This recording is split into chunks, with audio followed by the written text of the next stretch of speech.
Okay. Hi. Hi, everybody. For those of you who don't know me, my name is Carol Stern, and I'm a librarian here at the Glen Cove Public Library in New York. Before we begin, I just want to tell you next month, the author will be in person, not virtual, in person on Thursday, October 24th at 2 o'clock. And the author is Ellen Feldman, and she wrote The Trouble with You. So please, if you can join us, sign up on our webpage, and I'll send out a reminder for everybody.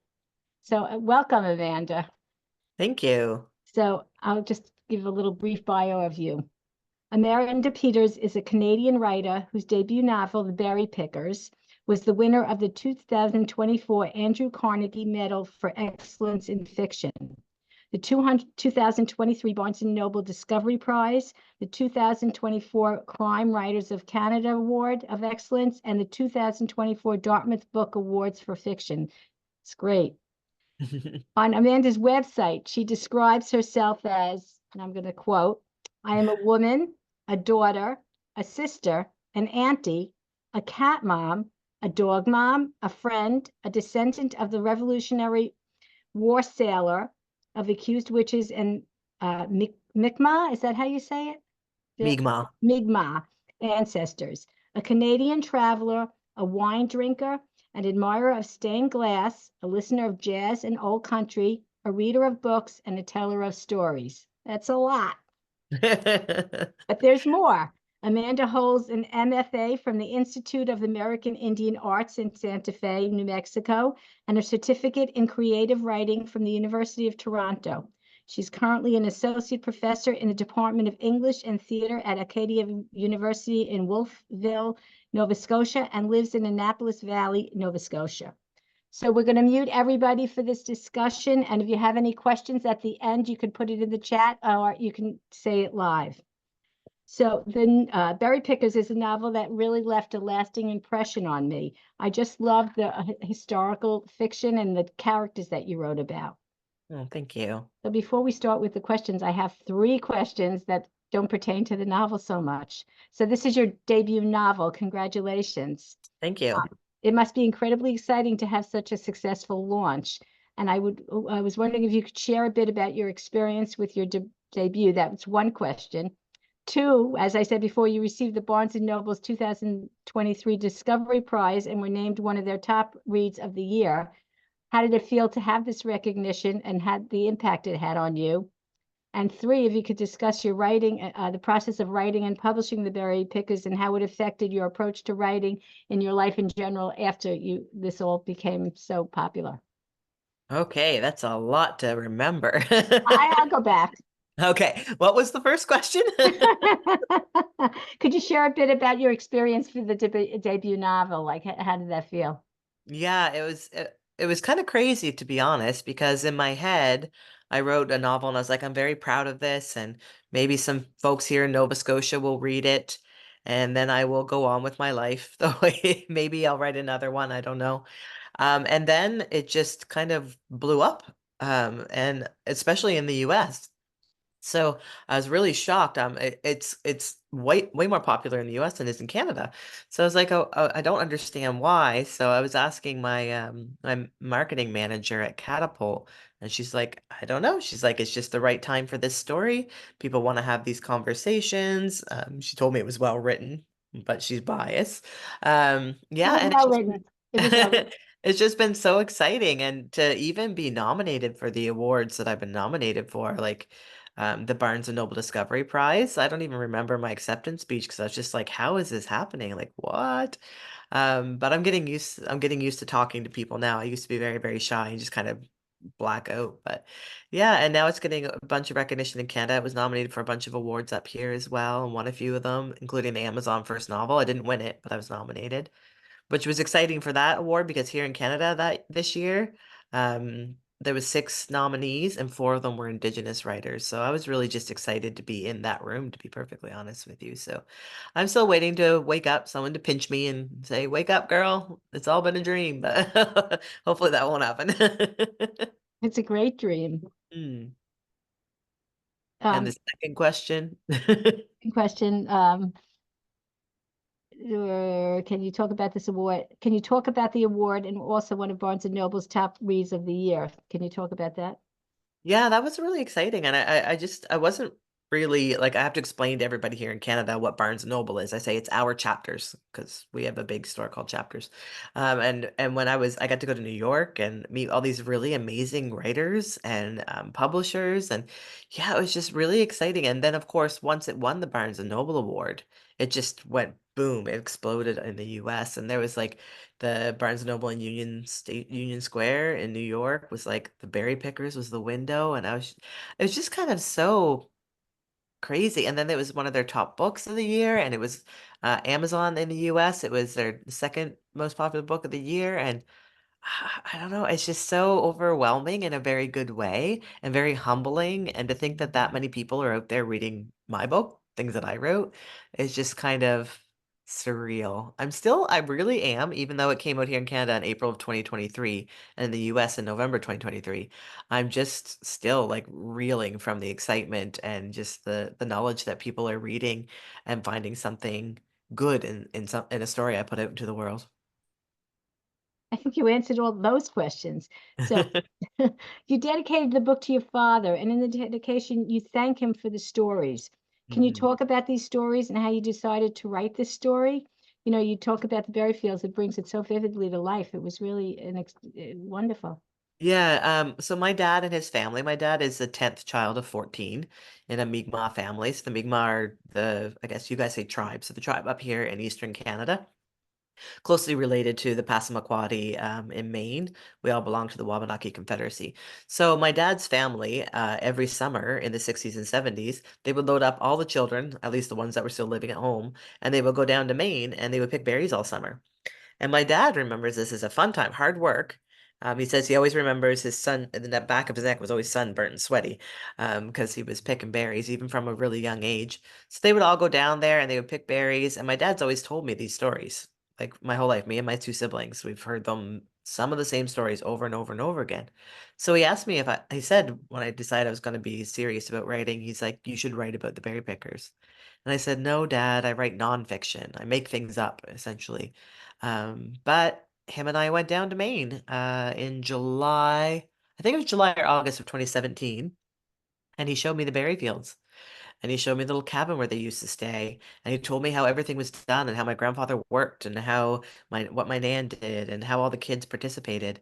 And when I was down there, the first line of chapter one, the day that Ruthie went missing, the black flies seemed to be especially hungry. That just came to me down there. And then I just, for the next 4 years, I worked on this book and tried to make a story. So it was inspired by my dad and his stories, but like the stories is fictional. We don't know of anyone who went missing from the berry fields. There was a murder down there. My friend's uncle was murdered down there in the 70s. So we do know there's that. I didn't know that until after the book came out, but yeah, just coincidences mostly, but it is fiction. Did you grow up on a reservation at all, or this what I part? did not. No, I was raised predominantly by my mom and my dad, but my dad's family have never lived on the reserve. My grandparents did, and a bunch of my aunts and uncles now, but my dad was raised off reserve. But we are members of Glooscap First Nation here in Nova Scotia, and that's about 10 minutes that way for me. Because I used to work there for about 8 or 9 years. What is that? I don't know what that is. A The- First Nation, sorry, that's a reserve. We don't say reserve here.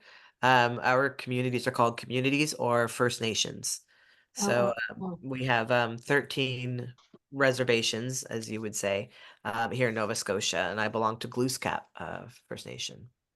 Did they give you any feedback on the book? Did they? They have, yeah, they're very excited. Some of the community members of my family, a lot of my family live there now, so I got to like I don't know. It's really nice to have the Mi'kmaq out in the world. I get a lot of people telling me that they've never even heard of the Mi'kmaq people. Everybody's heard of the Cherokee and the Navajo and the Cree and the Blackfoot, but no one's ever heard of the Mi'kmaq. I'm like, but we're still here. We're still going strong. So we're in Nova Scotia, New Brunswick, Prince Edward Island, Quebec, Newfoundland, Labrador, and parts of Maine. So and even my community members from Glooscap live in Boston and New Hampshire and Maine. So that border is Mhm, kind of not really acknowledged by us as a legitimate border. That's a non-indigenous border. mhm. But yeah. we're still here, and I love the fact that we're talking about like Mi'kmaq people all the time. So that's exciting. Yeah, it was very interesting in the book. I never heard of that tribe either. Yeah, They I didn't, get that they a didn't lot. teach it in my history lessons in elementary school or high school. So how did you go about writing this story? Well, the first, I thought it was a short story for 2 years. So I wrote the first chapter and I was like, there, that's a short story because I can't write a novel. That's really hard. So I kept it as a short story. And every time I would have it workshop to show it to somebody, like, this is not a short story, this is a novel.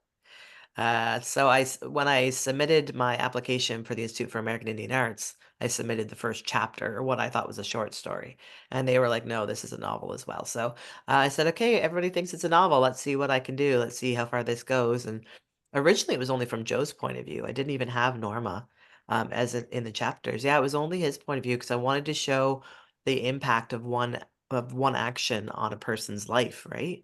But then as I was writing, I just this little voice in the back of my head saying, I want to tell my own story. I want to tell my own story. So then I was like, okay, I will write Norma. But I found it difficult to write them at the same time. So I wrote all of Joe's and then I wrote all of Norma's and then I put them in together. Just because I had to make sure I was out of the voice of Norma or out of the voice of Joe and making sure I gave them their own distinct voice. Did you use an outline when you did it with the two characters, and how long did it take you to write this? Yeah, I used an outline, but I didn't keep to it very well. I just went where creativity let me go. So that was fun. And I always write an outline, but I just if creativity takes me somewhere else, I just go for the ride. And it did take 4 years to write the book. I wrote some of it as my thesis for the Institute for American Indian Arts, Master of Fine Arts program. So some of it was my thesis. And then the last like 8 chapters I just wrote after I graduated. And yeah. Is there anything autobiographical in the book? A little bit, I think Norma's a little bit like me in that she struggles with her identity. I mean, I know that I'm a mixed race, indigenous white person. I have in the past struggled with that. So she has that identity issue. She always feels like she doesn't quite belong. So I think there's a little bit of me in Norma, but that's about it. So in the book, family history is extremely important to the characters, especially Norma. And she unknowingly transplanted into a new family where she constantly feels out of place. Mhm. So for you and your characters, can you talk a bit about the importance of recognizing and celebrating these generational stories and the impact on identity and belonging for a person? Wow, that's a loaded question. Oh, Yeah, it is important. And I think I myself being like I said, a mixed race, my mom is non-indigenous. Hence the Revolutionary War sailor reference, way back when. And my grandmother was from America, from Salem, Marblehead area. So I've always kind of like struggled with identity and belonging. And so when she knows that something's wrong, right? She inherently knows something wrong. She doesn't know what it is. And she struggles her whole life not knowing why she doesn't belong in the way she thinks she should belong, in the way a daughter should belong to a mother and father. And I think it's really important. I'm very close to my family, so I don't kind of have that issue, but I do feel it outside of the family. Like when I'm out in the world, where do I belong? Who am I in this situation? I think she feels that too. I think Norma feels it. Joe always knows where he belongs, and he ultimately decides he's going to go away from that belonging in his mind to protect his family. So he has a good sense of belonging, but chooses to ignore it, where she has none whatsoever. But I think the family ties, like the mom always knows that Ruthie is still alive, like she can feel it. I've heard that said about people who have children missing sometimes. I don't know if it's true. That's never happened to me, so I can't speak intelligently about that. But yeah, I think belonging is very important, and I do write about it a lot, like a lot. Seems to be the thing Amanda writes about. so when Norma was asked, "Were you loved?" And she always said she was taken care of. When she Hmm. met her mom, she felt what you were just talking about. She felt instant love. So can Yeah, yeah, you speak and to that? there's that connection. There's a connection. Yeah. And even after Norman uncovered the truth, she felt love and responsible for her mother. Hmm. So that was a struggle in the families. Yeah, and can you imagine how hard it must be to find out when you're like 50 years old that you were the result of a crime, like your upbringing was a result of a crime, and these people who, yes, were cold, but you did love them, how do you just say, "I don't love them anymore," after 50 years, right? Is that even possible? I don't know. Maybe it is for some people, and some people it's not. So, she can instantly love her actual mother, but she can still hold place in her heart for those other people who did take care of her. They didn't love her the way that she deserved to be loved, the way she should have been loved, I think. Yeah. I think it happens a lot now because with genetics testing, with the 23andMe and stuff, people find Mhm. out that their parents aren't their real parents. And they're 50 years old and they find out who their biological parents are. Yeah, there's, like, support groups and everything for these people. I Like, that know. is so insane. My 23andMe says that my mom is my mom and my dad is my dad, so I'm good. It's an interesting test. I took it too. Yeah. So, you talked to alternative perspectives where you shift between Joe and Norma. So you said you Mhm. wrote one first and the other, and then you talked about the past and the present. I thought it was a very powerful structure. Did you intend to tell it after you told the two stories? Like, how did that all come about that you shifted the perspectives, and how did you decide to do that narration style? Right. So I chose to do it deliberately to write it in first person. I always feel like a story like I become part of the story myself. So I write from the I, and I really think people will I always assume people feel more connected because it feels like you're sitting around a campfire listening to someone tell you this story, right? You can picture yourself sitting beside Joe around the stump with a cup of tea in your hand. Oh, I got my cup of tea right here. Right? And listening to these stories. So that was a deliberate thing for me to write it in first person. I'm not always going to write in first person, but that and my short story collection are all written in first person. And it was deliberate. I can't remember the other part of the question that you asked. What drew you to this narration style? Like, what made you? So the dual perspective, having them both. Like I said, it was Joe's originally. In my head, it was only Joe's. So I had written like 3 or 4 chapters, and I had a full outline of just Joe, of what he was gonna go through. And then, I don't know, out of the creative ether, I say, my friend says that ancestors give us stories, and it's our responsibility to tell them.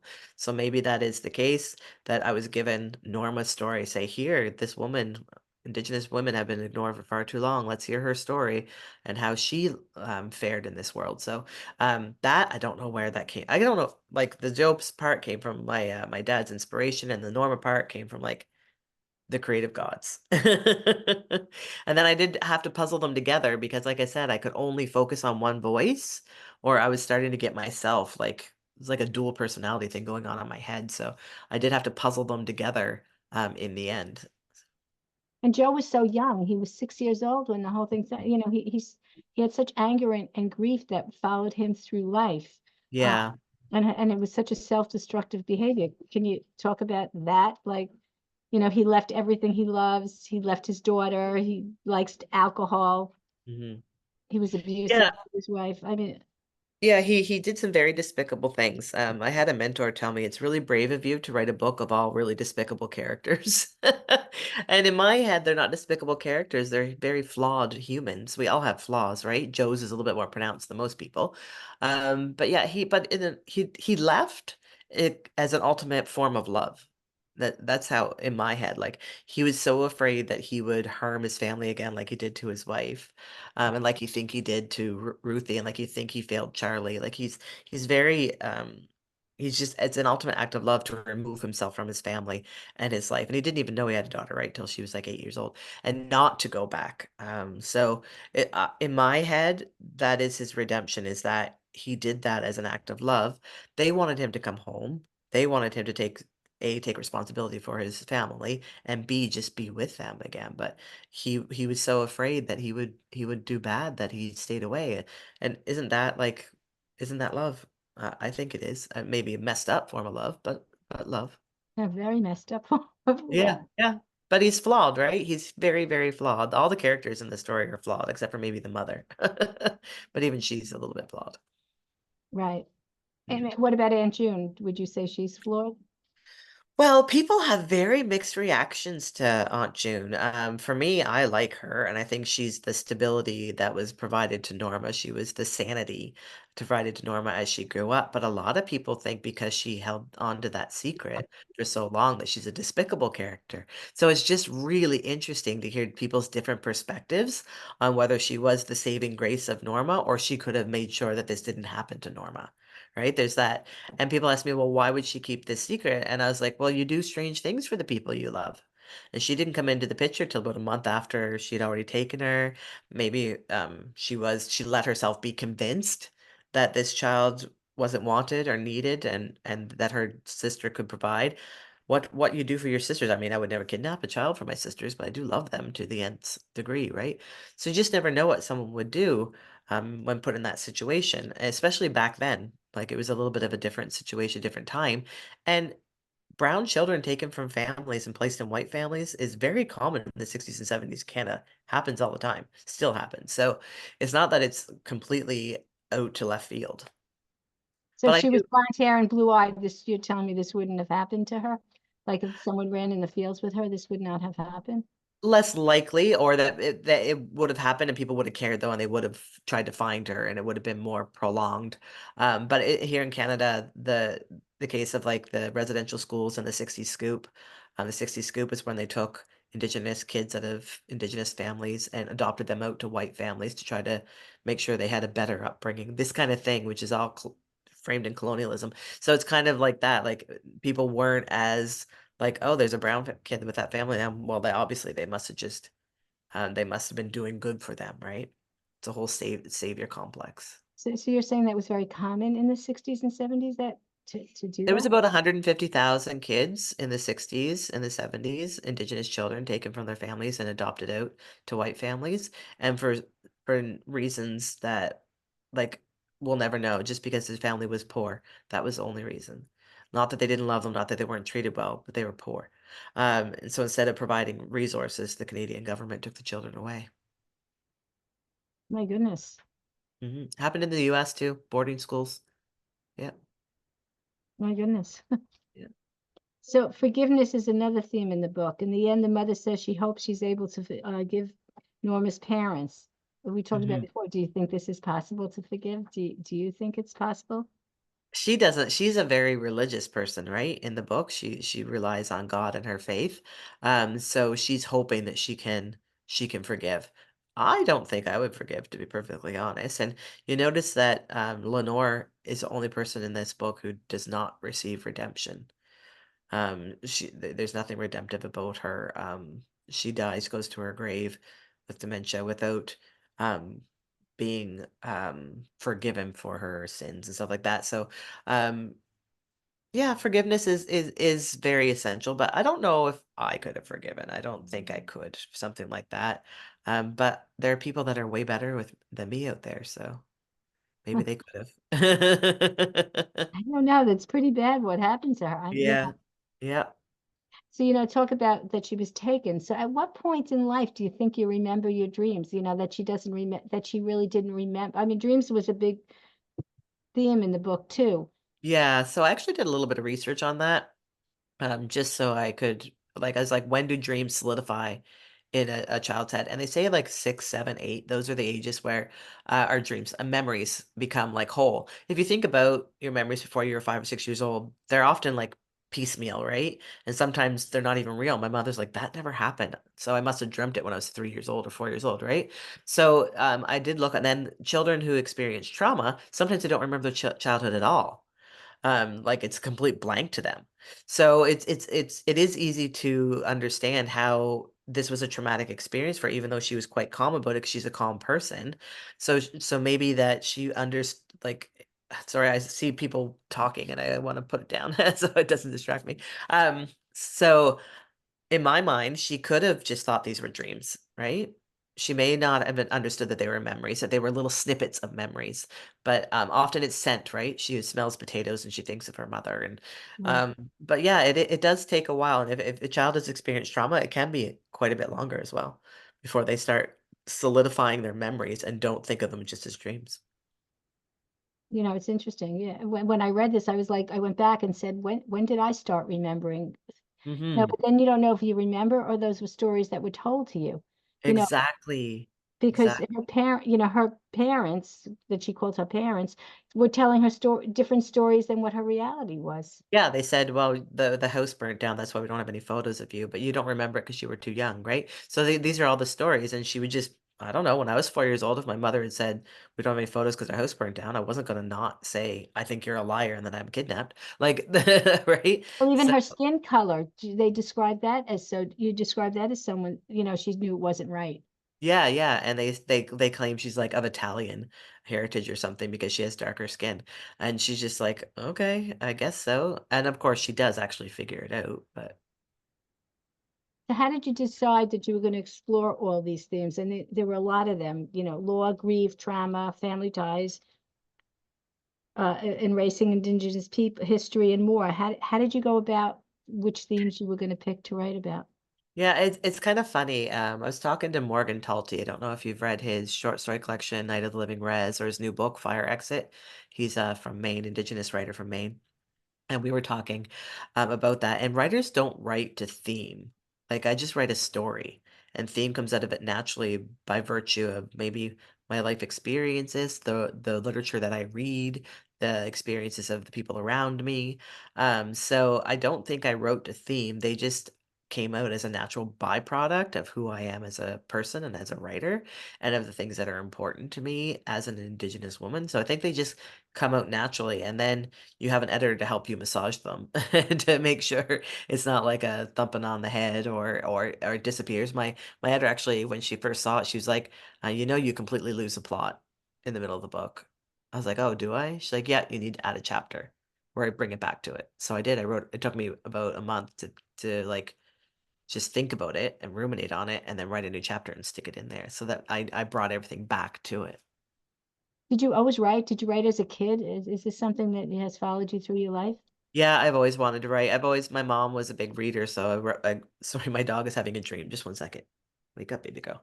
Um, so, my mom has always been a reader. She always read to us. She actually read to us the real fairy tales, like from Hans Andersen and the Grimm's fairy tales. So, like, I grew up knowing what actually happened to Cinderella, and that the Little Mermaid. It's not all. Anyway, my mom read those to us. So, and she's always been a reader. She always has a book in her hand. So I just always knew about books, and I always wanted to write books. So my grandmother told me that I wrote books for my grandfather.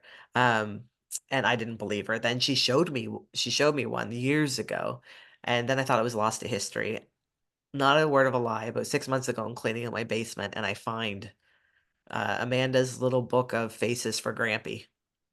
And it was just like, "Grampy, this is a happy face," with, like, a happy face on it, and my grandma had, like, put it together with yarn. I was like, "Oh my god, there it is." I thought it was lost to history. So, yeah, and I wrote short stories in high school, and I juggled them to my English teacher because I wrote them for fun. Yeah, I wrote some short stories for, textbooks when I was living in Japan, just little snippets for textbooks and dialogue and stuff like that, just for fun. Yeah, I've always wanted to write, but I was supposed to do the whole get yourself a really good job. So I did that. I went to school and I got a whole whack of master's degrees and got a really good job and got the house and did all that. Then I was like, okay, now I'm going to take this seriously and I'm going to devote my any spare time I have to writing. So what did you do before you wrote then? Like what kind of jobs did you do? I worked in Indigenous governance and administration. So I worked for my home community of Glooscap First Nation, for the reserve, and I was the manager of the reserve. So I managed all the staff and the programs and the finances there. And then I went to the First Nations Financial Management Board here in Canada, and I traveled around Atlantic Canada, so here on the Atlantic coast. And I helped reserves, as you guys would say, I helped the chief and councils there establish financial and governance models and policies to help them be more transparent and open with their membership and stuff like that. So that's what I did for years and years while writing. So yeah. So how did you find an editor? Like how did you even go about to get the book published? How do you do something like that? I was lucky enough that a friend of mine was just at a party in Toronto and was talking to this agent and said, "Hey, I have this girl in Nova Scotia who's doing some really good work right now. You might want to look her up." So she said, "Can you send me something?" So I sent her a few of my little short stories and she's like, "I don't know yet." And then I won the Indigenous Voices Award here in Canada for unpublished prose for my short story, Waiting for the Long Night Moon. So I sent that to her. She's like, I'm signing you. So she signed me, and then I told her that I wanted something I would be proud of in a novel. So I asked not to be pressured to wait until I was proud of it. She waited 2 years. God love her. And then she just put it together. Within 2 weeks, it was sold to HarperCollins here in Canada. And now it's in the US, it's Catapult, and it's now in 16 different languages. So I've Wow. being translated. Yeah, around the world. It's so crazy. So you talk about writing from the perspectives of different ages and shaping these characters over decades. How hard Mm. was that?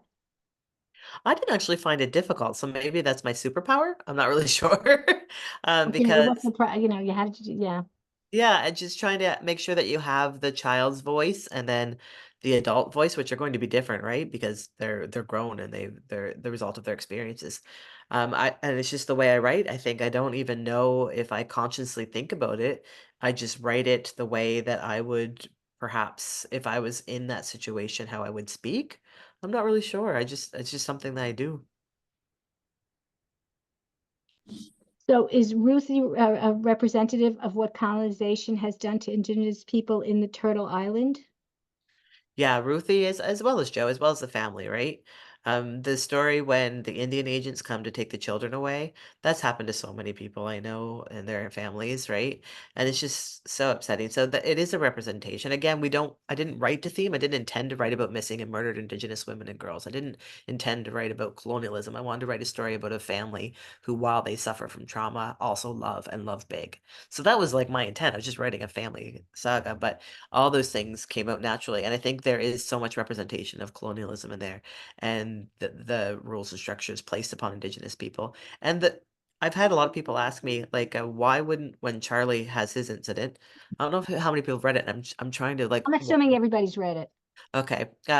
So when Charlie dies, everyone's like, well, why would they take him to the hospital? No Indigenous person asked me that. Not one has ever asked me that because they know they're like, well, they wouldn't have. We try to get home where people at least know us at the hospital and might help us, right? But why wouldn't they help more with finding Ruthie? No Indigenous person's ever asked me that, right? So it's just funny how people think based on their life experiences and Different escape. cultures. That's Yeah, interesting. yeah, it's kind of interesting, very You interesting. asked me if people read it, so I'm assuming everybody has read it. So can we talk about the ending? Okay, yeah. Is it real or imagined? When the door opens, my daughter walks through. Was this what's your, can you tell us your interpretation? That is a reader's interpretation? I don't know. I'm gonna look and see where that's from. Is that where It's what page in is the that? book. It left me questioning a little bit about reality. So when the Oh, door opens and the narrator's daughter appears, the line blurs between the tangible and the imagined. you think? I know I'm wrong. No, she's real. Everybody's real. I'm not exactly sure where the rep like is that with Leah coming in when he's dying? You're right. The power of imagination, the power of perception. Yeah. So maybe that's this is a fascinating thing about talking to people about what I write is how they perceive it and Agree. what they get. I love it. I think it's interesting because I was like, oh, I never intended to do that, but that's very cool. It makes me sound smarter than I am. So no, I never intended that. It's all based in reality. There's no Okay. yeah, yeah. But of course the ghosts are in the corner waiting, right? He sees the ghosts of his father and his brother waiting to walk him over to the spirit world. Yeah. So that's it. Okay. I wasn't sure. Oh, interesting. I once had a woman ask me, she's like, "Do you think Aunt June kept Lenore's secret because she had to have her secret kept as well, that she was a lesbian?" And I was like, nope, I didn't write it that way, but isn't that an interesting perspective? And I think about that a lot because it's a very interesting idea and an interesting perspective on the book that I didn't have when writing it. So And yeah, I it's didn't have it when reading it. So there you yeah, but this one woman was convinced that was why, and I was like, interesting, very interesting. Yeah, right. And back then you couldn't talk about any of those things. exactly. So the book covers, they're behind me. You can see that I have the Mhm. large print and the regular type. Um, Yeah. how did you come up with the covers? They're pretty. I didn't come up with those. That's the publishers, right? The publishers come up with a couple different ones. They have design teams and stuff that come up with them, and then they send me like three or four and say which ones do you like best. And the American cover is just so I just love it. It's so lush, isn't it? I just love touching it. The feel of it is so nice and textile and yeah. So it was a designer, and I for the life of me I can't remember her name, but I do have her on my Instagram. And she did an absolutely brilliant job. But yeah, it's publishers who generally determine that. I had no issues with that one. The Canadian one, I had one small issue with. I'll show you what the Canadian one looks like. It looks like this. Oh, the So, American one is nicer. yeah. So originally this blueberry was here by my name and it looked like I was a bullet point. So I asked them if they could just move the blueberry so it didn't look like I was just a bullet point to the book. But that was really the only comment I I like the had. large print cover too. It is very nice. Yeah. Whoops, but this one, I think it's really pretty. It's It colorful. is very pretty. And there's all different ones. The French one is different. The UK is slightly different than the American, but a little bit the same. And now the UK paperback is completely different. I just got the Korean one yesterday, and that's completely different. They know their audience, right? These different countries know their audiences, so Mhm. that they're trying to make it appeal to the different audiences. So as long as it's not really crazy, I'm like, well, you know better than I do, so. Even sometimes they had to change it, right? In French, the berry pickers doesn't make sense. So it's called the if you translate it loosely, the disappeared sister. Oh, wow. It's even a different title. Even my name in Czech, it's by Amanda Peterslova. So So you said yeah. the title. How did you, can you talk about the title? I mean, I think it's a little obvious, but Yeah, well, it's funny enough is I didn't know what to call it. I have the worst time naming stories and naming characters. Like it causes me a tremendous amount of anxiety. So I just put it in as a placeholder, the berry pickers. And I was like, I imagine that editors will have better ideas or something like that, but they liked it and they kept it. So I was like, okay, that's it. And even with the names, like Joe was my grandpa's name. Leah and Cora were two of my friends from high school. And when I was thinking oh. about what they looked like, I'm like, because I have to visualize them in my head and what they look like. I was like, well, this character looks a little bit like Leah, my friend Leah, and this character looks a little bit like my friend Cora. So I put them in as placeholders again, and then I just left them. So Leah and Cora are in my book. So what did Leah and Cora say when they read your book? They thought it was very cool. Like the characters aren't based on them at all. Just in my head, that's what they looked like to me. So they're like, "Oh my God, that's so cool that our names are in your book." It is cool. Yeah, I kind of do that though. Like Ruthie's birthday is August 23rd, and that's my best friend's birthday, so I snuck that in there.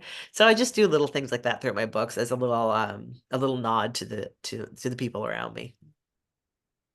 Very good. Did anything surprise you the most when you wrote the book? Did anything surprise you? Ah, I don't know if anything surprised me. I think the fact that I finished writing a book was the biggest surprise of all. Because it's hard work writing a book, and that people liked it. That was like that wasn't surprising. That was like shocking to me, that it's gotten the attention it has. So I can't think of any surprise. I guess just Norma having a voice because she didn't originally, right? So just that was kind of like, okay, now let's do this. Yeah, So are you working on another book? I am. Can you tell us about it or? You. Oh, So I have a reason is that I've started a few other projects in the past, and as soon as I talk about them, they go away. It's like the creative gods are like, no, no, no, you're not allowed to talk about it. So I didn't even tell my agent I was writing it until I had a first draft.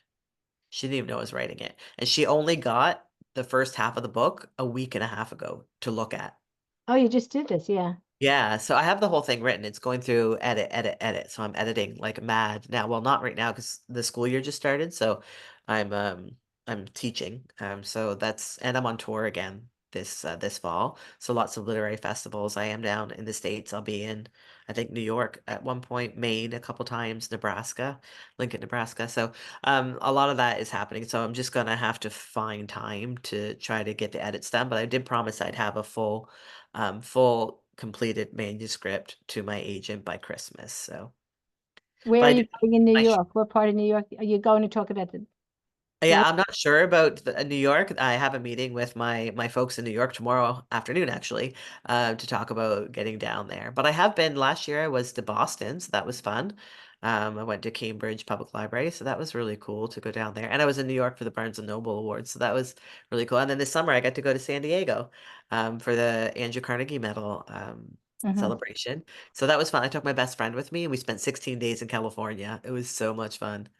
Yeah, I went and I paid homage to John Steinbeck because I love John Steinbeck like so much. So that was kind of nice. But I've been wanting to do that since I was 16. So it was really nice to go see where John Steinbeck thrived and lived and wrote. So Well, when you come to New York, you'll have to tell us. yes, I will. I will try. So, is there any interest in a movie for this book? There's a screenplay being written. Oh, wow. Yeah, yeah. So I am co-writing a screenplay. It's not been optioned. No one's offered, but there's a me and another Indigenous writer are just seeing what will happen with it. And that's all I'm allowed to say on that one.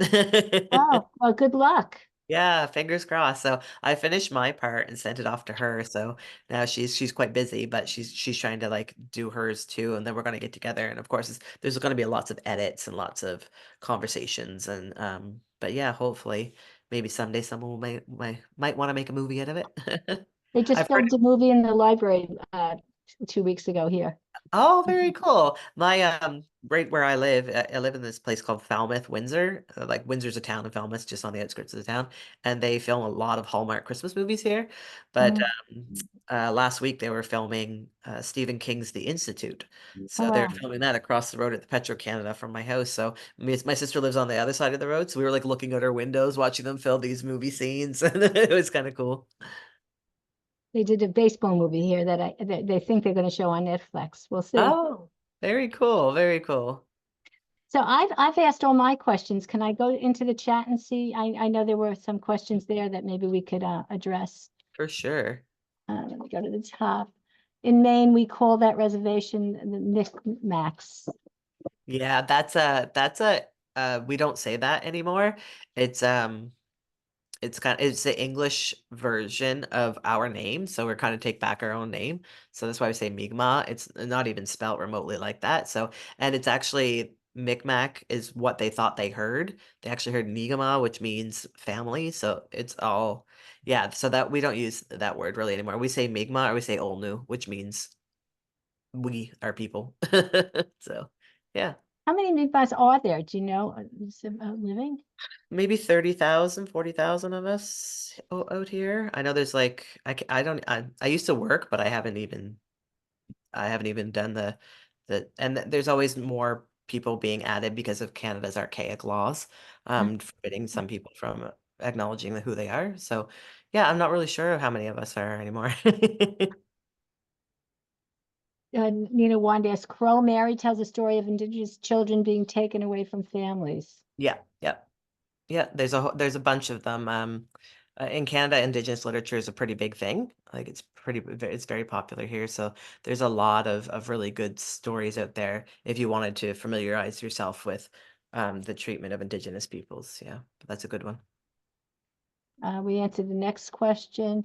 Yeah. Little Bird is PBS miniseries about the 60s scoop in Canada. Yep, also. And there's an American documentary by the screenwriter and director Brooke Swaney, and it's called Daughter of the Lost Bird. I don't know if you guys have ever seen that one, but it's about a girl Indigenous girl who was taken from her family, adopted out, and her attempt to reconnect with her Indigenous family. It's really beautiful if you get a chance to watch it. Tell me the name again. It's called Daughter of a Little Bird, I think. Daughter of a Lost Bird. Daughter of a Lost Bird. And it's by Brooke Swaney. Okay. So you sort of answered this. Why didn't they take Charlie to the hospital? Because they knew it wouldn't make difference really. What is Mhm. the biggest difference between fiction novel writing and screenplay writing? A lot of difference, especially since this is a first person narration. So trying to take that and put it on a visual medium is so hard to do. And I'm not a screenwriter, but my agent was like, you should write it. Because I said that one condition, if anybody was ever interested, that had to be written by an Indigenous person. I didn't want a non-Indigenous person writing a screenplay. So she's like, then you write it. I'm like, uh-oh, I kind of shot myself in the foot with that one. So it is very difficult.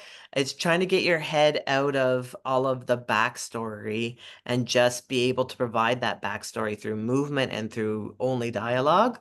and setting. It's just very interesting. And I've been through my portion that I've been doing like 3 times and destroyed it a couple times because I was like, oh, I'm doing it again. It's too much stuff that they don't need. It doesn't translate to the visual medium. I have to tell this story through movement, through setting, through dialogue. So yeah, it's quite different, and it's hard.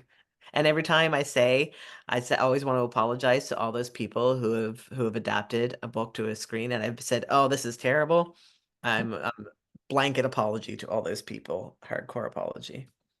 I say the same thing, and it's so much better to read the book than when you see the movie, but I think Mhm. this would make a great movie. Mhm. Oh, thank you. I've heard that quite a bit. People said it reads very cinematic, is what I've been told. So, Yeah. I think I was recently in Canada. Was it Head Smash Buffalo or something? okay. And it was very interesting when you were talking about the indigenous people, and our guide was an indigenous person, and they talked about the communities and a lot. And I also saw that Little Bird special on PBS. It was wonderful, but it was very eye opening. Also, even though I know a lot of this already about taking them children in the United States, it was into the 50s or 60s, even before Mhm. some of these children returned home. They just don't learn. Mhm. But the idea is I learned a lot more about the Canadian indigenous people that I had known. You know, I knew about the US. In fact, last Mhm. year I went out to Southampton for the Powwow Festival, which I Oh, fun. thought it was fabulous. You know, we you know, out in Southampton. Anyone who hasn't been there really should go at least once. It's a wonderful, wonderful powwow. And so I learned, and I love history. So it's for me listening to this man. He said so much of what was in your book about the indigenous people and how they were treated, or what you're saying now. So very informative. I think it was where they take the buffalo to go off the cliff, and I think there was a Head Smash Museum or something like that. But it was, I think it was in Calgary. I'm trying to Yeah. remember. Yeah. Yeah, Sounds familiar. Yeah. That's cool. yeah, it was. Mhm. So, how hard is the editing process? You talked about that. You didn't talk about it really. How hard is the editing process? Well, I also had the same mentor who told me that it was very brave of me to write a book of all despicable characters. She also has said that her name's Pam Houston. If anybody gets to read Pam Houston, I highly recommend her. Um, she said, "You're not done editing until you die," which is so true because I look at it now when I read it out loud, and I'm like, "Oh my God." I even have a sentence that rhymes, and it just kills me every time I read it out loud. So I skip it. So my reader's version of the book has a whole bunch of things like I've crossed out that I skip when I'm reading it because I'm just like, oh my God. So I still want to revise that, right? And then but I love the editing process. Also, it's a lot of people say that if you don't like revision, you shouldn't be writing basically, because revision is so important to the process. And I used to hate it, and now I love it because I love that moment when it all just comes together. When a scene comes together and it makes sense and it fits in with the story. I just love when that happens. I'm sorry, my cat has decided to make an appearance. She's pretty. Oh, she's beautiful. Take like book. Cute. Why didn't they just adopt a child instead of kidnap one? I don't know. You'd have to ask them, I guess. But Lenore was suffering from mental health issues, right? Right. At the time. So you never know what you're going to do if you're in a situation like that, I guess. There was so much grief, grief, grief, grief, grief for her, and this was what she thought would be what would bring her joy. Next question was, would you re-edit if you, well, I lost it. Hold on. Would you re-edit if you were to get re-released, say copyright in 225? No, I don't think so. I think it's out there now. It's out into the world, regardless of my little ticks and my insecurities in it. No, I think it's the way it is. I don't.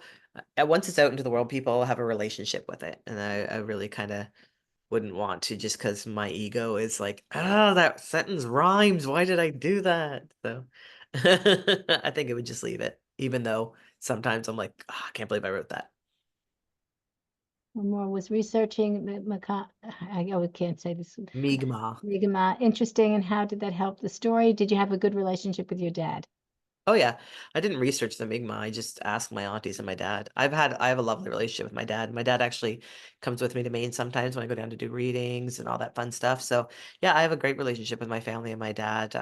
So I didn't really have to research Mi'kmaq because I am Mi'kmaq and I worked in my community for years and I've heard stories my whole life. But sometimes I would have to go to my dad and he'd be like, "Oh, I don't know. Ask your aunt Shirley or ask your aunt Loretta." So then I go and ask an auntie, right? There's, like I said, my dad's 10 of 14 children. So there's lots of people who I could go to um for help. And I have a friend, Nathan, who is he's very spiritual, very cultural, and so I actually run things by him sometimes too, just to make sure I'm getting things right. I because I worked before I even worked in my own community, I was the health policy analyst for all the chiefs. I represent all the chiefs in Atlantic Canada, all 37 of them, in their relationship with the federal government. So I know lots of Mi'kmaq people who in various specialties who can help me out. So yeah, sometimes I just ask for clarification to make sure I'm not violating protocol, make sure I'm not telling a story out of season, that kind of thing. Brenda asks, who's your favorite character? Ooh, May. I think it's May. May. I like Joe. I don't know. That's really hard. That's like asking me to, who's your favorite child. My sister says she doesn't have a favorite. Lies. Her third is her and everybody knows it. But yeah, there's just things I love about Joe. There's things I love about May. Norma, I just feel heartbroken for her. So yeah, I'm gonna have to say maybe May, just because she's so absolute in her love for her family, even if she goes about it maybe in not the best ways sometimes. Sorry, Interesting. again. I love that storytelling. Thanks for sharing the story. Yeah, thank you for this was really a great story. Oh, I'm glad. I'm glad. I'm in a book club and we 14 women and we always don't like the same books and everybody unanimously liked this book. Oh, nice. Thank you. I know some people don't like it. I read my Goodreads. No, it got a lot of stars. Yeah, there's a lot of stars. It doesn't bother me people don't like my book, because people like things they like, right? People have different tastes, and if they're like, this is boring and I didn't like it, okay, move on to the next book. That doesn't bother me. The only time Goodreads bugs me is when they personally attack me, and there's been a couple of those, and those I just don't like. I About get what? There was just one woman on there who said, how does she think she has the right, this white lady, to write these stories? And she's very offensive about it. And my sister saw it and got on there and was like, she's half Mi'kmaq. If you simple Google search would show you. I'm like, stop, sister, get off. But eventually the woman took it down. But like that was kind of hurtful. Like denying who I was, basically. But if people don't like my book, I'm like, this is a boring book, that doesn't bother me at all. But people like what they do. They like what they like. Well, thank you for sharing. Is there one more question that I missed? How do you write your book with a pen or paper or computer? I write on computer. I also have a notebook with me at all times, just in case I don't have a computer access to me. Some of it's on my phone. I have like the beginning of a million different books on my phone because I wake up at 3 o'clock in the morning, right? That's when the ideas come to you, 3 o'clock in the morning, the witching hour, and there I am on my phone typing with my thumb. But I do write on computer, but I have to edit on paper. I Oh, have to edit on paper, so I have to print out the entire manuscript, and then it's just a disaster. It's notes and there's post-its and it's all red penned, and there'll be whole like chapters with like a slash through them, and the whole new chapters written on the back of those chapters. So, but I have to edit on paper, and then I put it into the computer, the new version, and then print it off again. So I feel a little bit guilty about that, wasting paper, but my brain doesn't work with editing on the computer. I have to physically have a paper copy. that's so funny because I prefer reading a book versus reading on a tablet. I'm the same way. I do have a Kindle, but that's because I travel a lot and Mhm. it's easier to take a Kindle instead of 5 books when you're traveling to Europe for a while. So I do have a Kindle for that purpose. But I'm a holder of books, a reader of books. I love Me that. too. Me Yeah. too. Well, thank you. Does anybody have any other questions? This was wonderful. Well, thank you. I do have my short story collection coming out in the US in February. Is Really what is the name terrific. of that? Yeah. Yeah. It's called Waiting for the Long Night Moon. It's out in Canada. It came out a month ago. This is a Canadian cover. Yours looks different. But this is Waiting for the Long Night Moon, my short story collection. So that comes out in February, I believe. Oh, I'll be sure to read it. What are you reading now? Good question. I'm going to promote a book that I think is brilliant. It's called Pearly Everlasting by Tammy Armstrong, and I absolutely love it. She is a fellow Nova Scotian, and she's a poet, and you can tell the story is so intriguing. The writing is so brilliant, And also my favorite author, Jane Urquhart. She just came out with a new novel. One, I can't remember the title of it. When I Get Up at Night. So I just bought that, and it's just sitting over there waiting for me to like open it. So that's my plan for this evening. A little bit more tea, cat on the lap, and I'm gonna like crack open my new Jane Urquhart book. So I'm very, very excited about that. I haven't read either of those authors, but Yeah, this is Tammy's debut novel. She's a oh, poet. But when I read it last year, they asked me if I would endorse it, and that was my first kind. I was like, I don't know, am I good at that? And I was just so blown away by the craftsmanship and the story and the brilliance of it that I was like, I will tell everybody in the world about this book because oh, everybody should be reading it. I just absolutely love it. Here in Canada, Katarina Vermette just came out with a new one called Real Ones, and I got to read that. I'm so excited about that. Um, yeah, there's just so many books, right? Look, this is what you see here is about 5% of my book haul. Like I have bookshelves all along this wall. There's bookshelves out in that room. There's bookshelves in my office. There's books stacked in my bedroom. It's a good problem to have. and the time to do it. It's good. Yeah, well, sometimes in the winter I get lots of time to read, and then when I had my knee surgery back in May, I read like 8 books in 7 days because I couldn't move. So it was great to just sit here and let my mom bring me my tea and just read. Well, thank you, thank you, thank you so much. Thank This, you for having me. It was great. yeah, this was a pleasure. Yeah, thank you. Lalio. And thank you, everybody, for coming, and hopefully we'll see you in person next time. That's awesome. And don't forget to send me your address, Amanda. Okay, I will do that. We'll send you an honorarium. Okay, thank you. I wasn't expecting that, but it's lovely. Okay, Lalio, which means thank you in Mi'kmaq. Oh, Thank you, Amanda. Thank Thank you. you. Have a Thank End of you. great It was day. great. It was great. Bye. Wonderful. Thank you. Bye. Thank you so much. What a wonderful afternoon.